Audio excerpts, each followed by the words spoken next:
In a narration found in Sunnah ibn Majah, number 4102, the Holy Prophet Muhammad, peace and blessings be upon him, advised how to obtain the love of Allah, the Exalted, and the love of people. The love of Allah, the Exalted, is obtained when one avoids the excess of this material world, which are beyond their needs and responsibilities. Meaning, a Muslim should strive in this world in order to fulfill their necessities and the necessities of their dependents according to the teachings of Islam. And they should strive in the obedience of Allah, the Exalted, by fulfilling His commands, refraining from His prohibitions, and by facing destiny with patience according to traditions of the Holy Prophet Muhammad, peace and blessings be upon him. Anything from the material world which aids one in these things is not in reality a worldly thing.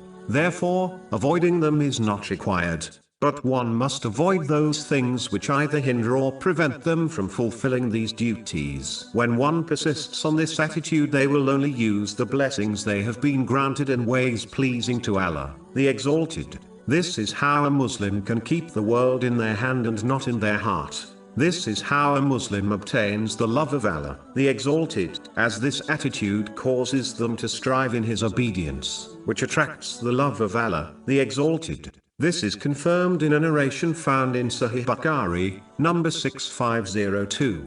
Finally, a Muslim can obtain the love of people by not desiring their worldly possessions. In reality, a person only behaves negatively towards others when they feel others actively desire their possessions or when others actively compete for the worldly things they themselves desire. Meaning, the fear of losing what one possesses and losing out on the things which they desire through competition with others, can lead to negative feelings towards others. If a Muslim instead occupies themselves with acting on the first part of this narration, it will prevent them from competing for the excess worldly things others desire, as the vast majority of these desires are for unnecessary worldly things. And if a Muslim keeps their harm away from the self and possessions of others, which according to a narration found in Sunan and Nasai, number 4998, is the sign of a true believer, then they will gain the love of people also.